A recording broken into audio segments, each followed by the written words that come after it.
Hello. Well, this week I've heard many conversations that involved the conversation about psychedelics in one way, shape, or form. Interesting notion, I suppose. I worry about going down that path as far as that experience because, well, let's be honest, you never know what you're going to get. But I guess the question that I'm asking myself is why, right? So for us that already have gray hair, we have somewhat of different experiences that we encountered, and in the pursuit of trying to figure something out, we tried this, and we ended up reaping the consequences of such actions, good or bad, right? Not every decision is a good decision. Not every decision is a bad decision. But when it comes to substances, there's several questions that do come to mind based on my experience. Had lots of ups and downs, and different ways of coping. In my youth, they were very inappropriate. I don't want to say, inappropriate. Maybe unfruitful outcomes because of my choices and the way I try to cope with those difficult emotions, experiences, whatnot. So when we tend to resort to substances, alcohol, drugs, psychedelics being one of them, right? And because I heard one of those conversations when Sam and what's the gal's name? She mentioned trying to find that first feeling of euphoria, and towards the end, Ashley seems to not be able to find her sense of euphoria through psychedelics because her life circumstances indirectly, the feelings that she was experiencing were caused by actual real things, and she didn't seem to find comfort in that, in the pursuit of euphoria. And so even if we were to attain a sense of euphoria, one of my cats here, how long can you sustain it, right? Realistically, a week, a month, right? You can see how that's gonna play out. There's a saying that my pastor said a while back ago, and it stuck. Says that people don't grow fruit on hilltops, right? They're grown in the valley. Not much happens. Things are steady, right? Hilltops, people want to be in the euphoric, awesome feeling of everything's good 100% of the time, and that cannot be sustained. And in the Christian walk, in the Christian perspective, is Christianity is tested. Your sense, sorry, let me rephrase that. My sense of Christianity is tested every day by the mundane frustration, circumstances, anxieties, things, the everyday hiccups, the bumps in the road, because we live in this world of uncertainty, full of imperfect people. I am very imperfect, right? Even though I try not to be, it's hard to be perfect 100% of the times, and it's clearly seen in relationships, right? Especially if you are trying to have a committed, long-term relationship, you quickly find out that there's a bunch of frustrations because I'm not perfect, and my partner, my wife, right? She's not perfect, and you would think that, being a couple for over 20 years, we're going on, let me see, we met in 2000. I say we started dating easily, maybe safely speaking, about a year later, so 23-ish years. And, you think after we know each other that, it would be, we don't get into differences of opinion. We don't have arguments, disagreements. We don't have no, and it is hard to what's that saying? Oh, it's just a breeze. Life is a breeze. Or maybe we want it to feel like a breeze. Maybe that's something that we aspire to, or something that we wish it to, or we're in the pursuit of. And maybe when we're trying to escape our circumstances, especially if they are full of emotional turmoil and extreme anxiety or whatnot, or dread, we tend to cope with those feelings in ways that just backfire, right? That just cannot be maintained after a few months, after a few years, and it causes our coping strategies causes more harm, right? So how do we change? Do we want to change?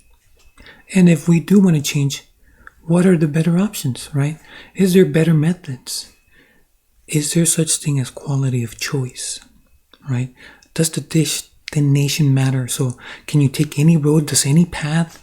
Does it matter? Right? And then I know we're creatures of habit, so sometimes we seem to think, this is who I've been for years. So, do we have a sense of agency? Are there better ways to view our reality? What is reality, right? Is it prudent to do some kind of reality testing? Now, that itself, as far as reality testing, and there's so many philosophers out there, and they contradict each other, and nobody agrees on this or that. And one thing I do want to say when it comes to philosophers like Nietzsche, and there's so many out there. What did their life look like? I mean, let's begin with that, right?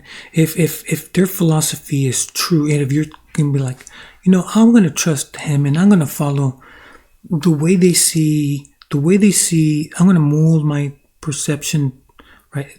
You heard that saying, monkey see, monkey do. I'm gonna try to be like them. Before you do that, I just suggest you to look at their life. How do they live their life? Because if somebody knew about that philosophy and that way of viewing the world, you would think that it was smooth sailing for them, no matter what, no matter how many crossroads, no matter how many bumps in the road and frustrating and difficult circumstances, they just smooth sailing all the way. Is that what we see in those philosophers' lives? You've done your study. You know that that's not the case. Now, granted, some managed their journey through life better than others. And when it comes to philosophies and people that are teachers, I guess, in a way, when they have this sense of, they study wisdom, they study philosophy, and then they try to teach what they know.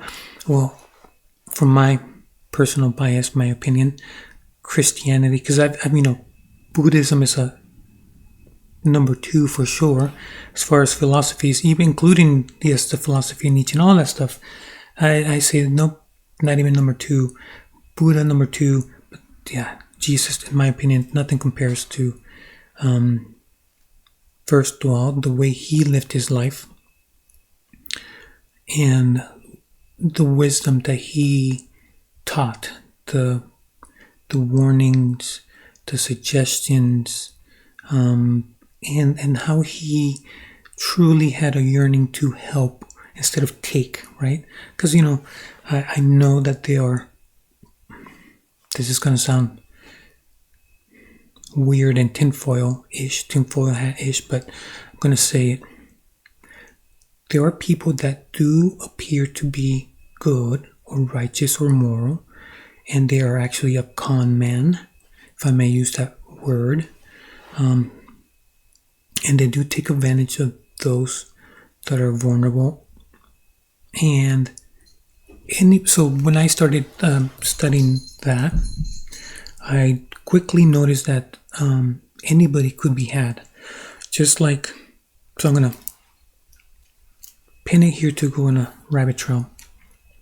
The other thing that I did come to find out, working in behavioral health, in lockdown psychiatric hospital, to be more specific, that I quickly found out, sorry about that, so I'm going to have to give generalities because I'm not allowed to give specifics. So in general, when you start looking at case studies and textbooks, you quickly find out that we are all, because we're people, your profession, first of all, doesn't matter. So we are all susceptible. So in the literature, in these case studies, you will find lawyers, doctors, therapists, judges, teachers, and even the very, the people that you think are at the highest of the echelon, the Maslow's hierarchy of needs are at the very top, the young, rich, and famous. So I'm talking about celebrities, right? Even, you would even find that in even the celebrities, the ones that have it all, according to us, the laymen, right? No one is exempt, right? We can all crash and burn. We can all be in a state of dread. We can all be stuck in a dark pit, in a hole. All right, so that's that rabbit trail. Go back to so back to the original, as far as trying to cope or trying to find truth by, dare I say, artificial ways, shortcuts. I don't want to say cheating. Well, why not? Trying to cheat the system, trying to rig the system by using psychedelics or other altering drugs, or you know what I mean. So, because that was a conversation that I've heard many times through different channels. TLC was full of those conversations, and right, can those even be sustained? And again, what kind of truth do they give you, right? So there's a saying that I heard and it stuck. It's like, we cannot fix that we do not understand, right? So I'm going to pin that to go to another side. When it comes to parenting, right, there's in general, so very, very general, by and large, two types of strategies, and you have to try to my cats again, try to find a way, because if you have more than one kid, you quickly find out that they're different personalities, and you have to change your strategy to try to, so that they could be better people, right? Because in my opinion, the job of a parent is to end up with a independent, fully autonomous, productive, moral, ethical person, right? That is pursuing the high, if to quote Jordan Peterson, the highest goal, right, or something like that. It would, in my opinion, be the Christian thought, Christianity. Like, I know there's a different opinion of what is a Christian, right? The one that yields to Christianity, to Christ, right? Deny yourself, pick up your cross, and follow me. If that's what the scripture says, I know that might mean a lot to different people. But anyway, so I don't want to deviate too much. So, two different types of, by and large, ways of trying to, how can I say, parent. So here we are, two camps, by and large, in my opinion. The persuasion method versus the force method, right? If your 3-year-old wants to do nothing but eat candy every day, every minute, all the time, food, nope, nothing but candy, right? How long, again, to compare an adult, nothing but candy, like oh yeah, I'm gonna grow. So psychedelics, not about psychedelics. That's your mode of when we become better. So the 3 year old, they want what they want, and they seem to think that candy. Why not candy all day, every day? And now, if the parent sees the problem with that, that's gonna be a problem, especially long term wise, right? Have to intervene, right? So are we going to use persuasion, find a ways to persuade so that the 3 year old ends up wanting to do the better, like not candy, not that they can't have candy, just not all the time, every day, all day, month after month, year after year. You see how that, if you play it out, see how that can really go wrong.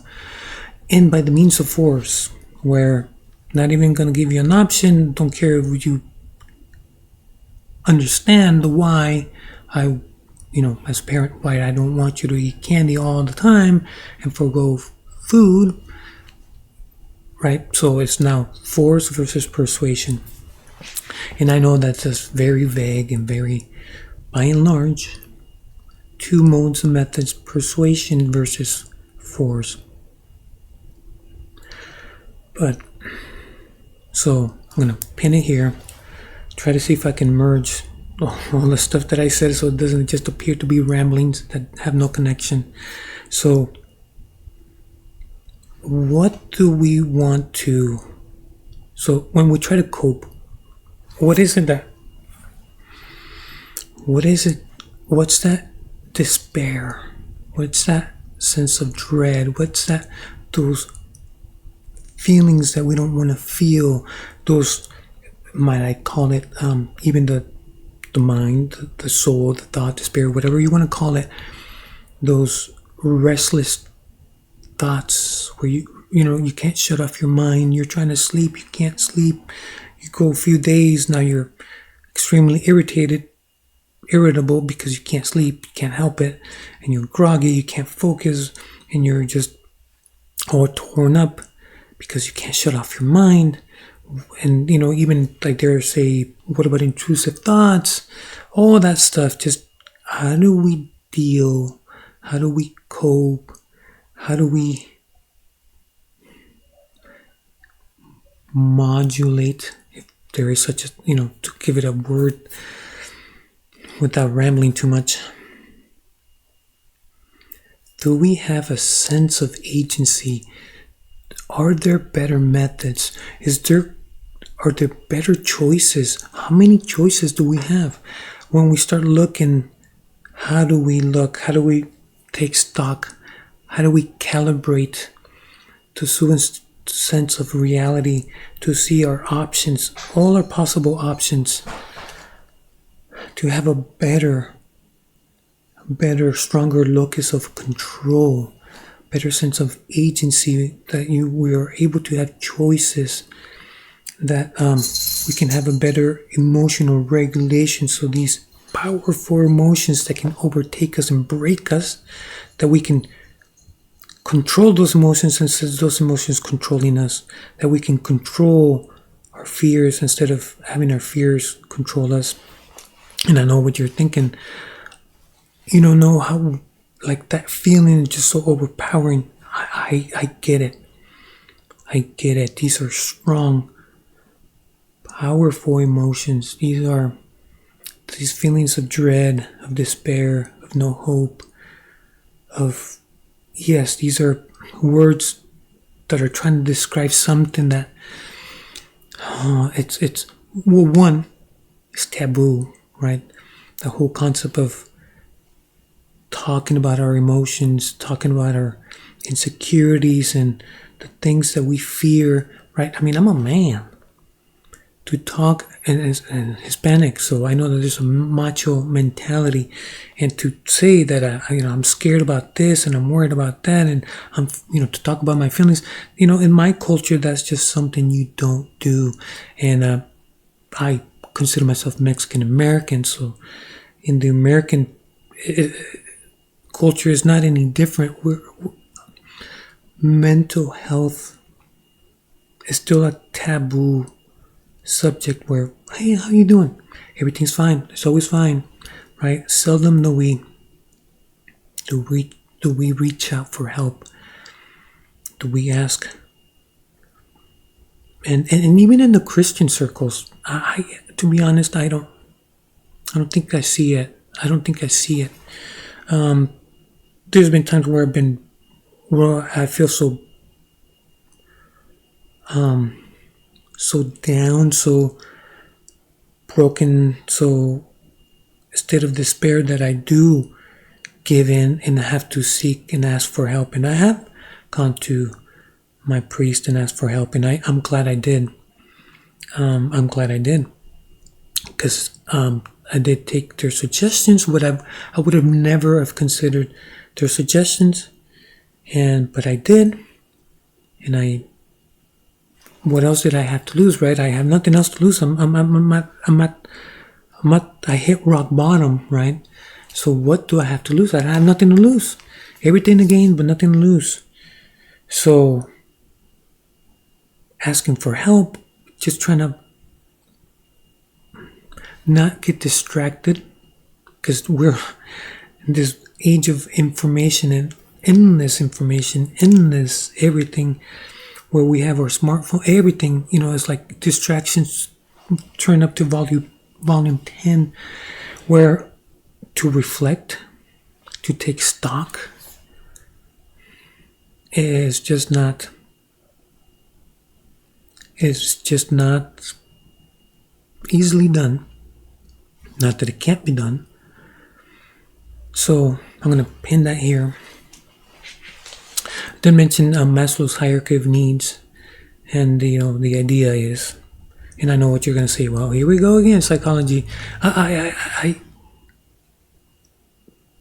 am biased in that way when it comes to philosophy, psychology, and Christianity, because of my experiences, because of it's who I am now. Is because the person that I became is because when you're desperate and you want change and you try to look for answers, I quickly found out that they have to come from outside of me, because me, what a wreck, and well, whatever I have is just going to wreck me again. So, but anyways, I don't want to deviate too much.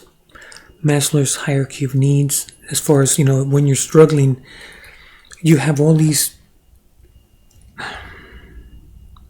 dread, sense of despair, these powerful emotions eating at you.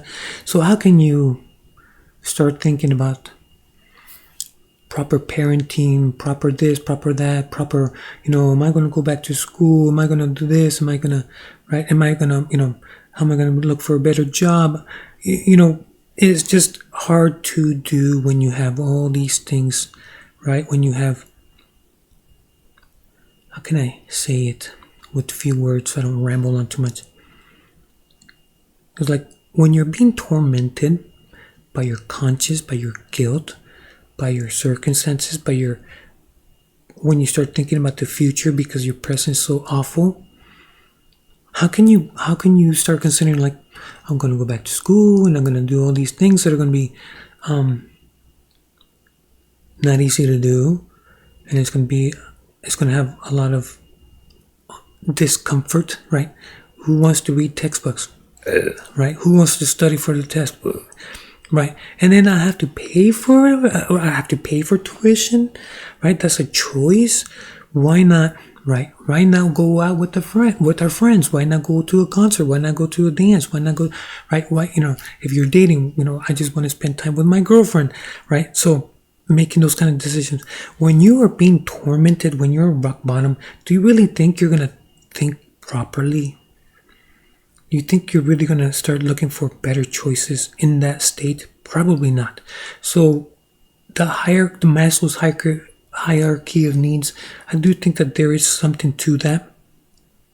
That only when you're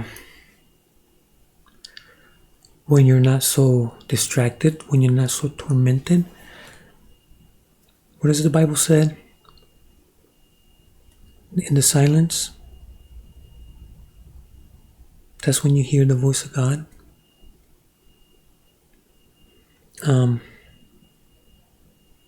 And I'm sorry if this is a difficult, because these are difficult conversations. And I find it very hard to have a conversation like this with other people, especially people that are on the verge that you think like, oh, I know where you're heading. I know that because I've been there before. And it's so, it's hard for people to open up. And sometimes it's only when you share your experience that, when you've been broken and when you're hit rock bottom and when you're in a sense of despair and, that then they begin to, how can I say it, to open up to, vulnerability. It's not easy. It's not easy. But, so anyways, maybe I'll tone it down. Maybe I'm going to leave that there for now. But different ways to look for a better knowledge. I know that in the TLC, people know about Vervaeke and this in the state of our current circumstances, by and large, the meaning crisis, and then my when I start to think about the future, because I do have kids, and my oldest one's 15, so I know that the youth, when I start hearing my son's friends and their conversations, they're not too bad. But then again, when I start having conversations, and my peers from work or from my friends or the friends' friends, and some of those conversations, some of our kids they're not doing too well. And because I do work in mental health, I know that our youth, they're not doing well either. So I'm in a specific, how can I say it? So, okay, I don't like to share about my personal life, but okay, I'm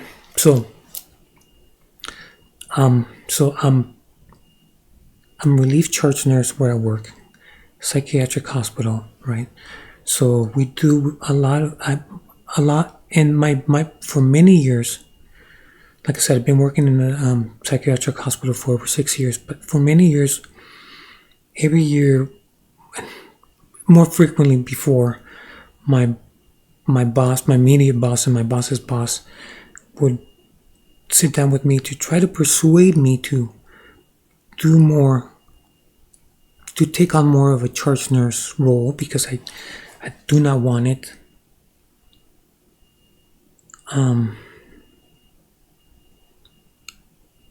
And for me to do it more often. More often is like, no, we don't understand. I want less of that role, not more of that role. And every year they ask me to, so before I start deviating, so one of my roles is we are the ones that do the intakes. And we're the ones that, we're the in-between. So there's a lot going on, first of all, in that unit. There's a lot of things that can go sideways quickly. There's a lot of things, and our patient population is very specific, so there's always something, right? But we have to do the inquiries, not just from our local hospitals, from the region, and we always get all these questions, and they're always giving me the heads up, because everybody that comes through has to be medically cleared. So the inquiries come from ERs, and so I'm constantly getting calls, questions from ERs or family members. And so what am I trying to say? I hear it in their voice when the families are concerned about their kiddos. And the hardest thing is to say is we don't take adolescents. Our units, it's like there's our unit, right? There's some units the bigger the hospital, the more specific the units, right? Then you have forensic wing, then you have an adult wing, you have an adolescent wing. But like I said, for us, we're strictly 100% adult. And when I have parents or siblings, and you can hear it in their voice, they're concerned because, and I hear their story. When I hear it, and I have to tell them, I'm sorry, we can't help you, right? We don't take adolescents. You know what I mean? It's just, and like I said, over the years, like, I know that, and it's such a difficult conversation to have. It really is. It really is. And it's, I don't know. But,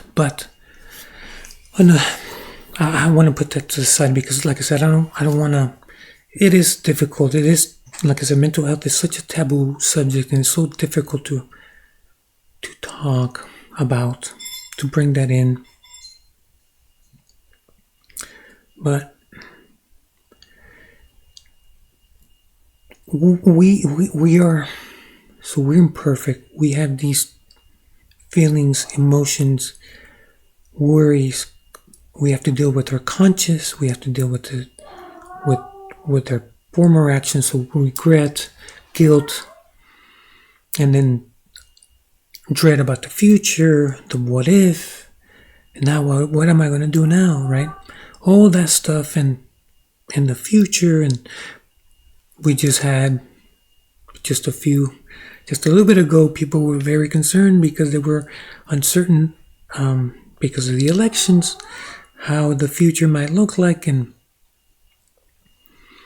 so, anyways, is there better ways to cope? Is there such thing as quality of choice? Is there such thing as sense of agency? Is there such thing as a free will? Does the destination matter? So whatever it is that you're doing, pursuing, whatever it is that you decide, so you're choosing this destination, not just today. So I'm going to quote Jesus here. My paraphrase too, because I don't, yeah.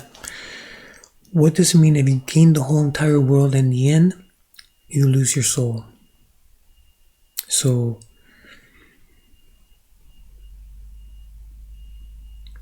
I know that some people are going to say, you know what? I don't believe in hell. And I know that that's going to be like, oh, you just said that word. You shouldn't have said that word. Because even in Christendom, there's many different opinions on what hell is and what hell is not. And so, yes. But anyways, I paraphrased Jesus, so there's that. So I'm going to go to a side in the revelation of Jesus Christ, in the book of Revelation. So this is further knowledge given to the Apostle John, so we can understand what Christianity is a little bit better. There's a mention, and like I said, I don't think I know.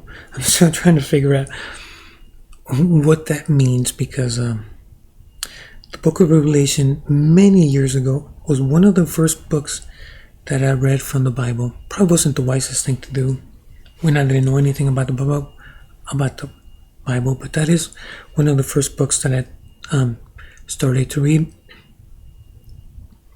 And fast forward years and years later, I'm still trying to work through it, on and off, here and there. You come back 66 books, so you're bound to run into it again. And every time, different thoughts appear, and I can't help but ask other people, what are your thoughts? What are your thoughts? I want to hear your thoughts. I want to hear your thoughts. I want to hear your thoughts on that. I have my own thoughts, but I want to hear your thoughts, because I want to calibrate my sense of realities, calibrate my sense of what I know versus what other people know. And even the earliest theologians, so Irenaeus of Lyons, I don't know if I'm pronouncing his, the Bishop of Lyons, he wrote, he wrote about it in his book on, I guess the name that they gave it at the end, I don't know what it was in Greek, but on, what's that word? Heresies. There's some mention about what he seems to make out about what the number 66 is, right? The number of the beast, which is like, you're supposed to not just all willy-nilly, oh yeah, I know what it means. No, you're supposed to give it give pause, try to find out what does it mean. And I've been asking a lot of people, the people that are open to those kind of questions, what do you think? Tell me, I want to hear your take. What does it mean, right? The number of a man. And he seemed to think that it was Nero Caesar, and it wasn't. I don't think it was the same emperor that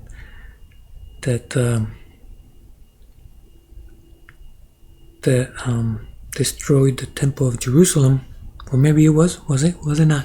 I'm asking a question. Was the same emperor, or was Nero Caesar a different emperor? When Rome, those fires of Rome, that's when the persecution really started to take place. But so I'm rambling. So what it meant then, there's always going to be this powerful force, and they are going to target the Christians. And it's happened many a times. It has happened, it will happen, it has happened, and it will happen, it has happened, and it will happen. And one day, they say, one day, well, when that day comes, it won't matter anymore. But just remember that every century, right? Rewind the clock from the people that heard Christ.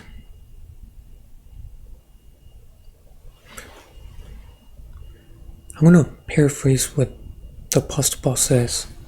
I'm glad I didn't baptize all of you. I barely, the implication is like he only baptized a few people. And when they were, the impression that I get is like when they were meeting in people's houses, that's where they were doing, that's when they were reading the letters to each other. That's when they were talking about Christianity, right? Do you remember what the Apostle Paul said? Do you remember what the Apostle Paul John said? Remember what the Apostle Peter, right? All that stuff. They were talking about it in people's homes. What they understood. Every century, right? And then comes the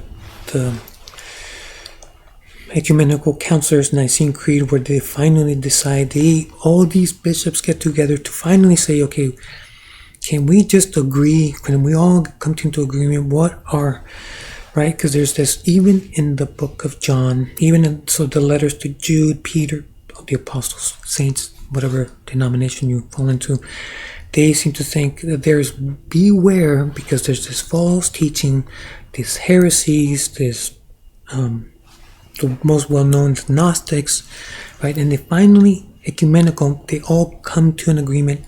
Bunch of bishops. By now, there's a little hierarchy, right? No longer meeting in people's houses. There's now bishops, right? And they decide on what the scriptures, what is, what can we trust?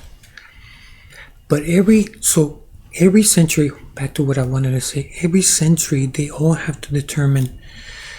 I know it may not be right now, but there's still a lot of problems.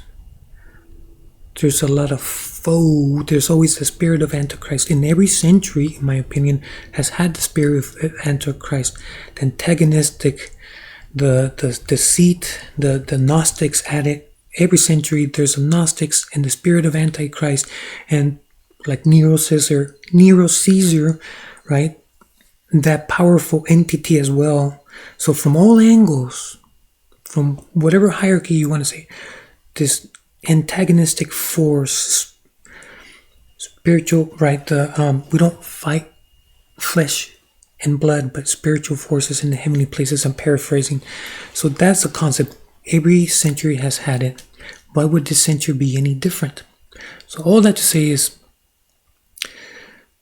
warning, if you do want to go the psychedelic way, the substance way to cope, whether it's drugs, alcohol, psychedelics, New Age, Gnosticism, warning.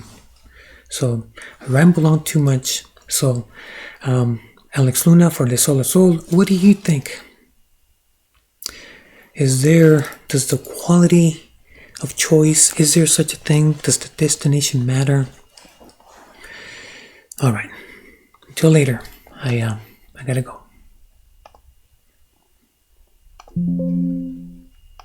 One second. I click here. Okay, now bye bye.